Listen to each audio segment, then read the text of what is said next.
So I have a question that one of our followers has sent in, and I think they are asking this because they have picked up on one of the videos that we did, and you mentioned this, and I think it's one that was really popular about reading phone numbers and reading numbers. And you said in that video that people with nystagmus read differently to other people, and I think they wanted to know what you meant by that, and why do people with nystagmus read differently to people who don't have nystagmus? Yeah, that's a really good one. So there's a whole kind of branch or field of research that's been done on this. So reading specifically nystagmus, and I'm absolutely not the world leader on reading and nystagmus at all. But essentially, what it boils down to is when somebody reads, so someone without nystagmus reads, what they're trying to do is kind of move their eyes nice and smoothly, catch the words, but then maybe jump when they're simple words, and they've got to go horizontally, and then they've got to flick back round, go to the next line, etc. So actually it's quite a complicated ocular motor, so eye movement thing to do to read. And there's reams of research on just normal reading strategies in people with different conditions, even kids with autism or behavioural issues, schizophrenia even, just because there's little subtle ways in which people do things slightly differently, which can sometimes be attributed to those things. So the background here is that reading strategies have been looked at in huge detail. Now, specific to nystagmus, the problem that we have, of course, is that you can't smoothly move your eyes along a page or jump from word to word if your eye is constantly resetting in a different direction.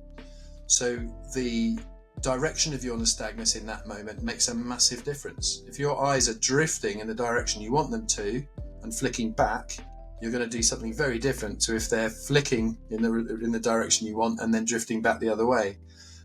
Also, it's going to be different depending on your head posture, if your nystagmus moves in head posture. So people with nystagmus can sometimes use their nystagmus to their advantage to get it in a position where it will track the line a little bit better. Sometimes people put it at a slightly different angle because the tracking of the lines becomes easier, etc., etc. So again, I'm not an expert on that, but essentially reading strategies are really complex and nuanced for everyone, and it's been linked with all manner of medical conditions. But for nystagmus and albinism specifically, people have looked at it and seen that actually there are different strategies, and most of it is based around trying to maximise what you get from your nystagmus or minimise the impact you have from that in terms of stopping you reading. Also, there's much more simple things as well, thinking about contrast on the page. So if you have a super bright white page, that might not help some people with black print, sometimes different colour print, etc., etc. And then obviously from a very simple point of view, if your visual acuity is lower, larger print is obviously going to be a lot easier as well.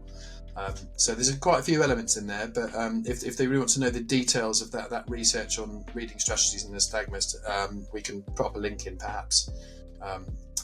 But that's the kind of crux of it, really.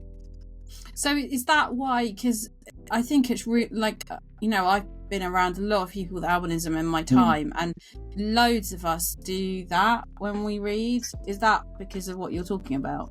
Yes, probably a combination of just simply using your null zone, because you can appreciate things quicker, and also you're probably slightly adjusting what your nystagmus is doing in that moment, and just realising that for whatever reason, who cares why, when I do this, it makes it slightly easier to read.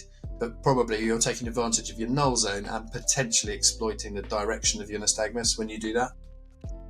It's crazy though, because it's like I think we've talked about this before, but I don't know how I've ever learned to do that. It's such a weird thing. Yeah, it's just innate, really. It's just your brain does all sorts of clever things to maximise stuff without you consciously realising that's what you're doing. If you've got anything else you want us to discuss or any burning questions you want us to answer, then please put it in the comments below. And if you could press some of those buttons at the bottom, the heart ones, the thumb ones, whatever they are, apparently that's good to get people to see these videos. So please do that.